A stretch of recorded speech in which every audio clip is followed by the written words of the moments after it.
Praise Lord दोस्तों, प्रभु यीशु मसीह के मधुर नाम में आपको बहुत बहुत सलाम। और मैं बहुत धन्यवादित हूँ आप सबका, आपकी प्रार्थनाओं के लिए। और आप लगातार हमारे YouTube channel apostle Nitin Kumar के साथ जुड़े हुए हैं। परमेश्वर आपको बहुत बरकत और आशीष दे। लगातार प्रार्थना करते रहें और वो तमाम आशीषें जो आप इन संदेशों से पा रहे हैं आप ज़रूर दूसरों तक बांटें, ताकि वो भी बरकत और आशीष प्राप्त कर सकें। आज मैं आपकी और अपनी तरक्की के लिए परमेश्वर के वचन का एक पद रखना चाहता हूं और ये विश्वास करता हूं कि परमेश्वर इस वचन के जरिए आपको बहुत बरकत और आशीष देगा।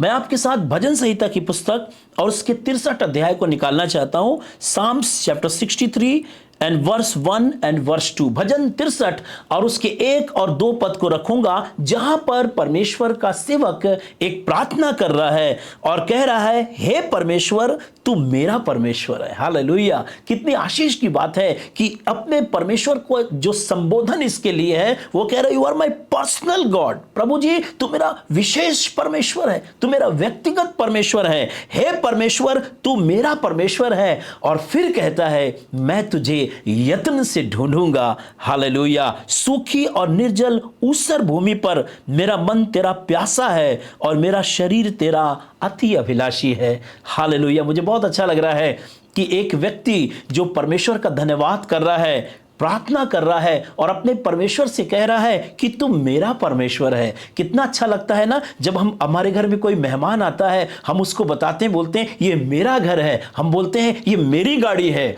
ये मेरी कलीसिया है, ये मेरे परिवार के लोग हैं। एक अपनापन सा लगता है और हम बहुत अच्छा महसूस करते हैं। ये भी परमेश्वर का सेवक है, बड़ा अच्छा महसूस कर रहा है और कह रहा है, प्रभु तू मेरा परमेश्वर है। और कह रहा है, मैं सूखी और निर्जल ऊसर भूमि पर मेरा मन तेरा प्यासा है और मेरा शरीर तेरा अति अभिलाषी है। हालेलुया! ये परमेश्वर को ढूंढना चाहता है, प्राप्त करना चाहता है, खोज रहा है। और सिर्फ खोज नहीं रहा है, बल्कि वो कह रहा है कि मैं तुझे यत्न से ढूंढूंगा। यानी तुझे ढूंढने के लिए, तुझे प्राप्त करने के लिए मैं मेहनत करूंगा, कोशिश करूंगा, परिश्रम करूंगा, क्योंकि तू मेरा खुद का परमेश्वर है। हालेलुया! और फिर आगे वो इस तरीके से कहता है, इस प्रकार से मैंने पवित्र स्थान में तुझ पर दृष्टि की। पवित्र स्थान में जब मैं गया तेरी आराधना करने के लिए, तेरी बड़ाई करने के लिए, तेरी प्रशंसा करने के लिए, तो जब मैं पवित्र स्थान में गया तो मेरे पास कोई दूसरा मकसद नहीं था, दूसरा कोई मोटिव नहीं था, दूसरा कोई प्लान नहीं था। कह रहा है, मैंने इस प्रकार से पवित्र स्थान में तुझ पर दृष्टि की कि मैं तेरी सामर्थ्य और तेरी महिमा को देख सकूं। और फिर आगे कहता है, क्योंकि तेरी करुणा जीवन से भी उत्तम है, मैं तेरी प्रशंसा करूंगा। चौथे पद में कहता है, इसी प्रकार मैं जीवन भर तुझे धन्य कहता रहूंगा और तेरा नाम लेकर अपने हाथों को उठाता रहूंगा। मेरे दोस्तों, परमेश्वर का सेवक हमें सिखा रहा है कि वो जो हमारा खुद का परमेश्वर है, हमारा व्यक्तिगत परमेश्वर है, जिसको हम कहते हैं तू मेरा परमेश्वर है। हाँ, तू मेरे पापा का परमेश्वर है, मेरी मम्मी का परमेश्वर है, मेरे पास्टर साहब का परमेश्वर है, पर इससे बड़ी बात है कि तू मेरा परमेश्वर है और मैं तुझे ढूंढने के लिए यत्न करूंगा, कोशिश करूंगा। और जब मैं तेरे घर में जाऊंगा तो मेरी एक ही लालसा होगी, एक ही डिजायर होगी, और वो ये है कि मैं तेरी सामर्थ्य और तेरी महिमा को देख सकूं। परमेश्वर का बहुत धन्यवाद करते हैं और कह रहा है, इंग्लिश में लिखा है, so I have looked upon you in the century beholding your power and your glory. Hallelujah! मैं तेरी महिमा को देखना चाहता हूं। परमेश्वर के लोगों, क्या आपने भी ऐसी प्रार्थना कभी की कि प्रभु जब मैं तेरी उपस्थिति में आऊंगा, तेरे भवन में आऊंगा, तेरे पवित्र स्थान में आऊंगा, तो मैं तेरी महिमा को निहारने की कोशिश करूंगा, तेरी सामर्थ को निहारने की कोशिश करूंगा। सिर्फ कोशिश करूंगा नहीं, बल्कि वो कह रहा है कि मैं यत्न से ढूंढूंगा, मेहनत करूंगा, मैं अपनी ताकत लगाऊंगा, मैं अपना एफर्ट लगाऊंगा, ताकि मैं अपने परमेश्वर को प्राप्त कर सकूं। हालेलुया! परमेश्वर बहुत महान और बहुत अच्छा परमेश्वर है। मुझे इससे मिलती जुलती एक घटना याद आ रही है जो नए नियम में यूहन्ना रचित सुसमाचार में हमको दिखाई पड़ती है। यूहन्ना रचित सुसमाचार और उसके 5वें अध्याय में एक घटना का वर्णन किया गया है जो मैं आपके बीच में रखना चाहता हूं। वहां पर इस तरीके से लिखा है, यूहन्ना रचित सुसमाचार 5 अध्याय पहले पद से, इन बातों के पश्चात यहूदियों का एक पर्व हुआ और यीशु यरूशलेम को गया। लिखा है, यरूशलेम में भेड़ फाटक के पास एक कुंड है जो इब्रानी भाषा में बैतसदा कहलाता है है और उसके 5 ओसारे हैं। इनमें बहुत सारे लूले, लंगड़े, सूखे अंग वाले लोग बैठे रहते थे। और वचन में लिखा है एक नियुक्त समय पर खुदा ने एक टाइम अपॉइंट किया था, उस टाइम पर स्वर्गदूत आते थे और उस हौज में, उस कुंड में उतर करके पानी को हिला देते थे। और लिखा है उस ओसारे में जितने लोग थे उनमें से जो कोई पहले उतर जाता था वो शिफा पा जाता था, उसको चंगाई मिल जाती थी। न जाने कितने लोगों के पास ये संदेश पहुंचता रहा। कभी कोई चंगा होता था, जाके किसी को बताता था, कभी किसी को शिफा मिलती थी, किसी दूसरे को बताता था, और वो ओसारा उन तमाम बीमार लोगों से भरा हुआ था। हालेलुया। परमेश्वर का धन्यवाद करते हैं कि परमेश्वर ने इस बैतसैदा कुंड में जीवन का इंतजाम किया था, चंगाई का इंतजाम किया था, और जो कोई लिखा उसमें पहले उतरता था वो चंगा होकर के चला जाता था। हालेलुया। हर दिन किसी न किसी के लिए उत्सव का दिन था, किसी न किसी के लिए आनंद का दिन था, किसी न किसी के लिए खुशी का दिन था, किसी न किसी के लिए जॉय का दिन था। हालेलुया। और वहां पर एक और घटना हमको दिखाई देती है। लिखा उसी स्थान पर एक और मनुष्य था जो 38 वर्ष से रोगी था और 38 साल से इस कुंड में बैठा हुआ था। 38 साल से हर दिन वो किसी और को सेलिब्रेट करता हुआ देख रहा था। 38 साल से वो किसी और को जश्न मनाता हुआ देख रहा था। 38 साल से वो किसी और की शिफा को देख रहा था, किसी और की चंगाई को देख रहा था, किसी और को नाचते और गाते हुए देख रहा था। पर 38 साल से ही वॉज देयर ओनली। 38 वर्ष से वो उस कुंड के पास था, बीमारी को लेकर के वो इंतजार कर रहा था। एक दिन मैं भी इनके समान जश्न करूंगा, मैं भी इनके समान आनंद करूंगा, मैं भी इनके समान सेलिब्रेट करूंगा, मैं भी बड़ी खुशी के साथ अपने घर वालों को जाके बताऊंगा मैं उस कुंड में गया और मेरे खुदा ने मुझे शिफा दे दी। पर अफसोस 38 साल एक लंबे अंतराल तक इसको इस चुनौती का सामना करना पड़ा। मैं नीति वचन की पुस्तक पढ़ना चाहता हूं और नीति वचन की पुस्तक में कुछ इस तरीके से लिखा है। अगर आप मेरे साथ निकालेंगे नीति वचन की पुस्तक और उसका 13 अध्याय है तो वहां पर कुछ इस तरीके से लिखा हुआ है कि 12वें पद में लिखा है, जब आशा पूरी होने में विलंब होता है तो मन शिथिल हो जाता है। यहां पे लिखा है कि जब आशा पूरी होने में, when hope deferred makes the heart sick, जब हमारी आशा पूरी होने में, हमारी उम्मीद पूरी होने में डिले होता है, देरी होता है, तो लिखा है that heart become very sick। हमारा जो हृदय होता है, मेरा जो हमारे अंदर की अंतःकरण की जो आत्मा होती है वो शिथिल हो जाती है, कमजोर हो जाती है, टूट जाती है। सुलेमान ने सच में कहा है, जब आशा पूरी होने में विलंब होता है तो मन शिथिल हो जाता है। अब आप सोचिए, आप किसी चीज की उम्मीद कर रहे हैं, आपको ऐसा लग रहा है इस महीने ये काम हो जाएगा, वो काम नहीं हुआ। आपने कहा कोई बात नहीं, अगले महीने ये काम हो जाएगा, उस महीने भी नहीं होगा। आपने सोचा कल मेरा ये काम हो जाएगा, आपका नहीं हुआ। और लगातार आपके साथ ऐसे ही हो, मेरे साथ ऐसे ही होता रहे तो बिल्कुल ऐसे ही होगा। क्योंकि लिखा आशा पूरी होने में जब विलंब होता है तो मन क्या हो जाता है, टूट जाता है, कमजोर हो जाता है, शिथिल हो जाता है, बीमार सा हो जाता है। अब आप सोचिए, इस व्यक्ति की जो 38 साल से बीमार है, इसका हृदय कितना टूट गया होगा, कितना कमजोर हो गया होगा, कितना वो अंदर से बिल्कुल टूट सा गया होगा, उसका हृदय शिथिल हो गया होगा, क्योंकि इसकी आशा पूरी होने में बहुत विलंब हो रहा था। It was a long delay. एक लंबा इंतजार इसको करना पड़ा, लंबे अरसे से ये इंतजार कर रहा था। He was waiting for his miracle, he was waiting for his healing, he was waiting for his celebration।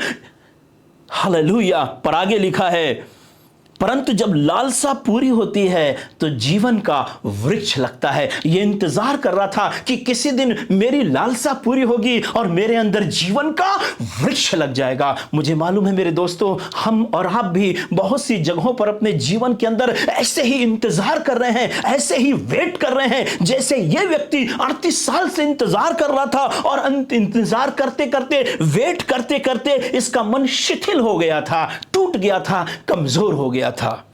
Hallelujah. पर आशीष की बात क्या है मालूम है? यहां पर इस तरीके से लिखा है, 5वां पद, वहां पर एक मनुष्य था, यूहन्ना 5 से बता रहा हूं, जो 38 वर्ष से बीमारी में पड़ा था। अचानक से कुछ अद्भुत इसके जीवन में होता, unexpected, beyond expectation. He was not ready for that.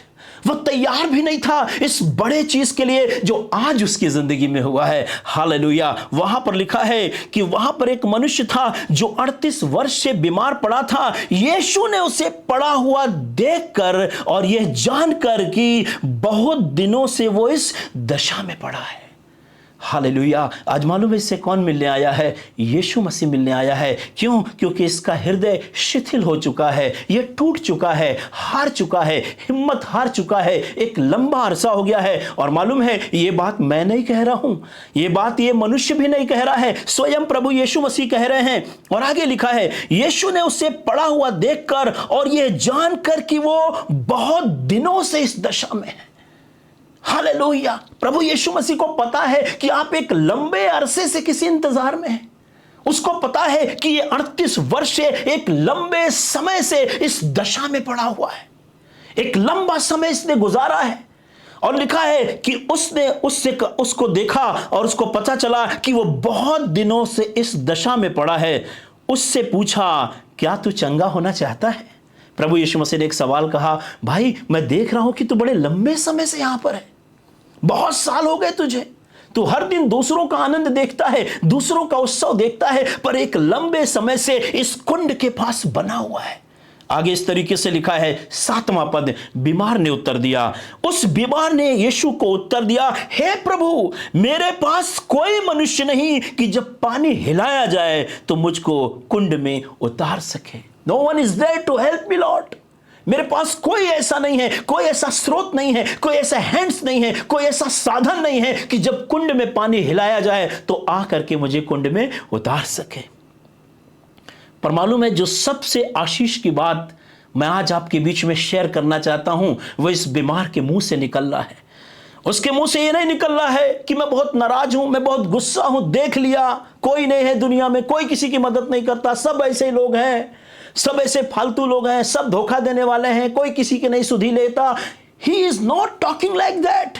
पर इसके मुंह से जो आशीष की बात निकल रही है वो कह रहा है, परंतु मेरे पहुंचते पहुंचते दूसरा मुझसे पहले उतर जाता है। मुझे ऐसा लग रहा है इसने यत्न से खुदा को खोजा है, इसने पूरे दिल से खुदा को ढूंढा है। इसको मालूम था मुझे एक दिन शिफा इस कुंड में मिल जाएगी। और लिखा है वो हर दिन प्रयास करता था। लिखा है कि मेरे पहुंचते पहुंचते, यानी ऐसा कोई भी दिन नहीं हुआ जिस दिन इस 38 साल के रोगी ने यह प्रयास ना किया हो कि वो कुंड में उतर जाए। जबकि सुलेमान कहता है कि जब आशा पूरी होने में विलंब होती है तो मन शिथिल हो जाता है, दिल भी नहीं करता। मैं आपको बताऊं, आज बहुत से लोग दुनिया में ऐसे हैं जिनकी उम्मीदें पूरी नहीं हुई, जिनके लिए वो दुआ कर रहे थे, उनकी प्रार्थनाओं का शायद उत्तर नहीं मिला परमेश्वर के प्लान के अनुसार। बहुत से ऐसे लोग हैं जो किसी चीज की लालसा किए हुए थे, उनकी लालसा पूरी नहीं हुई। मैं आपको बताना मांगता हूं, ऐसे दुनिया में बहुत से लोग हैं जिनका दिल भी नहीं करता कि वो चर्च जाए, जिनका दिल भी नहीं करता कि वो बाइबल पढ़े, जिनका दिल भी नहीं करता कि वो अपने हाथों को उठाकर खुदावन की सिताइश करे, जिनका दिल भी नहीं करता कि खुदा के लिए आगे बढ़ के आए, खुदा के लिए कुछ अपना दान दें, अपने पोटेंशियल को दें, मेहनत करें।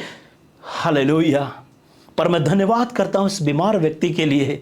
मैं सोचने लगा आखिर प्रभु यीशु मसीह क्यों स्वयं इसके पास आ गए, क्योंकि प्रभु यीशु मसीह देख रहे थे इतनी निर्बलता के बावजूद भी हर एक दिन बड़े विश्वास के साथ, हर एक दिन एक नई उम्मीद के साथ, हर एक दिन एक नए आनंद के साथ, हर एक दिन एक नई प्रार्थना के साथ, हर एक दिन एक नई शुक्रगुजारी के साथ, हर एक दिन एक खुदा के ऊपर भरोसा करके और एक विश्वास के साथ हर दिन ये व्यक्ति प्रयास करता है। जिस तरह भजनकार कहता है, हे मेरे परमेश्वर, तू मेरा परमेश्वर है, मैं तुझे यत्न से ढूंढूंगा। हालेलुया। अभी तक मैंने अपनी आशीष प्राप्त नहीं की है, अभी तक मुझे चंगाई नहीं मिली है, अभी तक तो मैं दूसरों की चंगाई देख रहा हूं, दूसरों को चलता फिरता हुआ देख रहा हूं, लेकिन इसके बावजूद भी खुदा बाप मैं कोई बुराई नहीं देखूंगा, मैं कोई बुरी बात नहीं देखूंगा। मैंने पवित्र स्थान पर इस तरीके से दृष्टि की कि तेरी महिमा और तेरी सामर्थ को देख सकूं। यह व्यक्ति उस कुंड में गुस्सा नहीं हो रहा था, इरिटेट नहीं हो रहा था, बुड़बुड़ा नहीं रहा था, कुड़कुड़ा नहीं रहा था, but every day he was thanking God and he was expecting that one day God will heal him. उनको मालूम था एक दिन मेरा खुदा अपनी सामर्थ को यहां दिखाएगा, एक दिन मेरा खुदा मुझे शिफा देगा, एक दिन मैं इसी कुंड के पास से चंगाई लेकर के चला जाऊंगा, यद्यपि कोई मेरे पास नहीं है कि मुझे कुंड तक उतार सके। मेरे प्रिय भाई, मेरी बहन, क्या आपने खुदा की हुजूरी में आकर उसकी महिमा को देखने की कोशिश की? आपने देखने की कोशिश की कि उसकी सामर्थ कैसी है? आपने देखने की कोशिश की वो कितना सुंदर है, कितना अच्छा है, कितना खूबसूरत है? हालेलुया। तब यीशु मसीह ने कहा, अब मुझे कुछ नहीं सुनना है। I don't want to listen anything. Yeshu Masih ने कुछ भी नहीं पूछा उससे, सिर्फ एक चीज कहा, मेरे बेटे अपनी खाट उठा और चल फिर। और वो चलने फिरने लगा। इस व्यक्ति को किसी स्वर्गदूत ने चंगा नहीं किया। इस व्यक्ति का हाथ पकड़कर किसी ने कुंड भी नहीं उतारा। इस व्यक्ति को तो स्वयं प्रभु यीशु मसीह ने चंगाई दी। मेरे प्रिय भाई, मेरी बहन, मुझे मालूम है आप बहुत सी चीज़ों की उम्मीद करके, बहुत सी चीज़ों की लालसा करके अपने दिल को कई बार कमज़ोर कर लेते हैं और आपका दिल भी नहीं करता कि आप उसकी हुजूरी में जाएं, आप इबादत करें, आप सिताइश करें, आप उसके गीत गाएं। पर मैं आज आपको विश्वास दिलाना चाहता हूं, उम्मीद करते रहिए, क्योंकि वचन में लिखा है, आशा से कभी लज्जा नहीं होती है। Trust in the Lord in all your ways. अपने खुदा के ऊपर हर समय भरोसा रखें और विश्वास करें कि स्वर्ग का परमेश्वर एक अच्छा परमेश्वर है, एक भला परमेश्वर है। अपने समय पर वो हमारी जिंदगी में आएगा। हालेलुया। जो व्यक्ति इतने लंबे समय तक दूसरों को उत्सव मनाते हुए देख रहा था, आज ये खुद उत्सव मना रहा है। मेरे प्रिय भाई, मेरी बहन, जो आप आज बहुत सारे लोगों को उत्सव मनाता हुआ देख रहे हैं, प्रभु आपको उत्सव में लेके जाएगा। प्रभु ने कहा भी है कि वो हर दिन हमें जय के उत्सव में लिया फिरता है। हालेलुया। इसलिए हमें एक काम करें, जितनी चीजें पीछे रह गई हैं, बीत गई हैं, जिस तरह परमेश्वर का सेवक पौलुस प्रेरित कहता है कि वह तमाम पुरानी बातों को छोड़कर, उन चीजों को भुलाकर अपने निशाने की तरफ दौड़ा चला जाता हूं, ताकि मैं वो इनाम पाऊं जो मसीह ने हमारे लिए तैयार किया है। एक बार फिर से परमेश्वर आज इस YouTube के जरिए से, आज एक बार फिर से परमेश्वर अपने वचन के जरिए से आपको याद दिलाना चाहता है कि वो आपसे प्यार करता है। वो हमारे और आपके लिए मारा गया, गाड़ा गया, मृतकों में से जी उठा। देखते रहिए उसकी तरफ, क्योंकि आशा से लज्जा नहीं होती। परमेश्वर का वचन कहता है, जितनों ने उसकी तरफ दृष्टि की उनके चेहरे कभी लज्जित नहीं हुए। जितनों लोगों ने उसकी तरफ दृष्टि की उनके चेहरे मुनव्वर हो गए। परमेश्वर आपके चेहरे को चमकदार बनाएगा। हालेलुया। मुझे मालूम है उस कुंड में बहुत सारे लोग ये भी सोचते होंगे, ये व्यक्ति कभी ठीक नहीं होगा, ये व्यक्ति एक दिन इसी कुंड के पास बैठा बैठा मर जाएगा, इसकी डेड बॉडी जाएगी। लेकिन वो तमाम लोगों के लिए अब ये मिरेकल हो गया। वो तमाम लोग शॉक्ड हो गए होंगे देख करके कि सच में खुदावन कितना अच्छा और कितना भला परमेश्वर है। मेरे प्रिय भाई बहन, मैं आपको बताना मांगता हूं, परमेश्वर विश्वास योग्य है। वो आजकल और युगानुयुग एक सा परमेश्वर है। जैसे इस व्यक्ति की एक अच्छाई मुझे दिख रही है कि वो कहता है, परंतु मेरे पहुंचते पहुंचते, परंतु मेरे पहुंचते पहुंचते, परंतु मेरे जाते जाते, परंतु मेरे प्रयास करते करते, परंतु मेरे आगे बढ़ते बढ़ते, क्या आप रुक तो नहीं गए हैं, कहीं ठहर तो नहीं गए हैं? वचन कह रहा है, तुम तो भली भांति दौड़ रहे थे और तुमको किसने रोक दिया कि तुम सत्य को ना मानो? मेरे भाई और मेरी बहन, मैं आपको बताना मांगता हूं, अगर आप रुक गए हैं तो आज उठ जाइए अपनी जगह पर और कहिए, मैं भी एक दिन प्रभु से कहूंगा, मेरे पहुंचते पहुंचते मैंने फिर से प्रयास किया, मैं फिर से दुआ में जाने लगा, मैं फिर से वर्शिप करने लगा, मैं फिर से गीत गाने लगा, मैं फिर से सिताइश करने लगा। शत्रु तो यही चाहता है कि हम एक जगह ठहर जाएं और रुक जाएं, पर खुदा चाहता है हम रुके नहीं, हम आगे बढ़ते चले जाएं और वो इनाम पाएं जो उसने हमारे और आपके लिए तैयार किया है। हे परमेश्वर, तू मेरा परमेश्वर है, मैं तुझे यत्न से ढूंढूंगा। दूसरे पद में कहता है, इस प्रकार से मैंने पवित्र स्थान में दृष्टि की कि तेरी मनोहरता और तेरी सामर्थ को देख सकूं। प्रभु के लोगों, जब आप प्रभु की उपस्थिति में आते हैं तो आप भी ये मत देखिए, वो ऐसा है, वो ऐसा है, वो मेरे लिए ऐसा बोलता है, वो मेरे लिए ऐसा सोचता है। Don't talk like this. Talk to Jesus, talk to the Holy Spirit. खुदा की रूह से बातचीत करिए और कहिए, Lord you are so good, you are so good. खुदा तो कितना अच्छा और कितना भला परमेश्वर है। हालेलुया। भजनकार ये भी कहता है, यदि अपने मन में मैं अनर्थ सोचता तो परमेश्वर मेरी प्रार्थना को ना सुनता। ये व्यक्ति अपने मन में अनर्थ नहीं सोच रहा था, ये तो हर दिन एक नई उम्मीद के साथ कोशिश करता था, लगातार कोशिश कर रहा था और खुदा ने उसको शिफा दे दी। एक बार फिर से उठ जाइए, फिर से कोशिश करिए, फिर से आगे बढ़िए, फिर से दुआ में जाइए, फिर से बाइबल पढ़िए, फिर से इबादत करिए, क्योंकि आपकी बरकतें आपका इंतजार कर रही हैं। सो परमेश्वर इस वचन से आपको बहुत बरकत और आशीष दे। और मेरी प्रार्थना है कि एक दिन उस व्यक्ति की तरह प्रभु यीशु मसीह आपके पास भी आए और कहे, उठ, अपनी खाट उठा और चल फिर। God bless you. परमेश्वर आपको आशीष दे। सिर्फ इतना कहना चाहता हूं, अगर आप आशीष पा रहे हैं इन वचनों से जो प्रभु मुझे आपको देता है पहुंचाने के लिए, आप किसी और को भी दीजिए ताकि वो भी बरकत और आशीष प्राप्त कर सके। God bless you.